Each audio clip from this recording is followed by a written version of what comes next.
And now we go back to Joanna Hernandez for our Chicago Tonight in Your Neighborhood series. She's been sharing details about the locations of the 3 finalists for a Chicago casino. Early in the program, we heard about proposals for a casino by Bally's and Hard Rock. Last up tonight, the Rivers 78 casino plan. It would be built near Clark Street and Roosevelt Road. Joanna, it's an area that's expected to be Chicago's 78th community area. Tell us more about it. It sure is, Paris. Now, we currently have 77 community areas in Chicago, and the 78th is set to be completed by 2030. Now, the 62-acre site may coexist with the Rivers Casino. The $1.62 billion proposal from Rush Street Gaming would have a 300-room hotel tower, an observation tower, and a riverfront venue for live entertainment.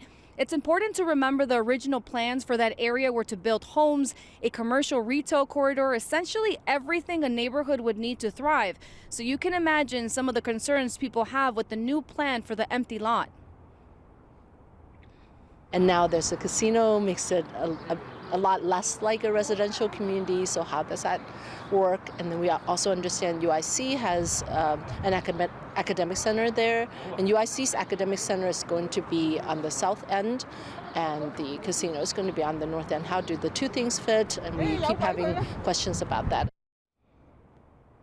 There have been arguments from all 3 casino groups that instead of people leaving the city to play at the Indiana casinos, they can do it at home and help the city's economy. But David Wu, executive director of Putak Center, said it comes with the social cost. The social cost is real, and it's a hard issue to deal with because no one is proud that they're going to go bankrupt because of their gambling problems. And so we're trying to outreach. A lot of times you can't directly work with the gambler themselves, but family members and friends and coworkers realize the problem that a gambler has. And so Putak Center as well as Midwest Asian Health Association, we're working together to try to reach out to more people and to overcome the stigma that there's help if you reach out.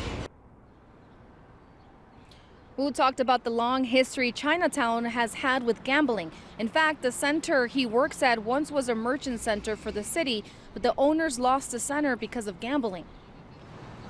Some of the businesses were hopeful that maybe there's some spillover effect, but really a casino's job is to get people to come, spend all their money, and then leave. So no one's going to go to the casino for a few hours and then come to Chinatown for dinner. Now, Rush Street Gaming selling point is that they will be partnering with multiple restaurants across the city to give them an opportunity to have a space along the Riverwalk. One of those businesses is Ositos Tap in Little Village. The owner, Mike Moreno Jr., grew up in the neighborhood and says if it helps lift underserved communities, he is willing to take the leap of faith. I myself have my reserves and hesitations of the casino and the communities itself. I think if they're going to open it up, I want to make sure, I think the most important thing is making sure that the revenue stream that's coming in there is actually being utilized back towards the community. So it's one thing to open up a business, but is that business actually going to be giving back to the communities that it's serving? And as you heard, there's many mixed opinions about this situation, but ultimately city officials are expecting a casino to generate millions in revenue. So we'll have to see what happens next, Paris. And before we let you go, Joanna, there have been these hearings over the last week. Any response from city officials about these concerns that you debriefed for us today? No, we did reach out to the city. They did get back to us, but they said they had nothing further to say at the moment. And if one of these proposals gets a green light, is there any sense of what community members hope the developer would follow through on to address some of these concerns?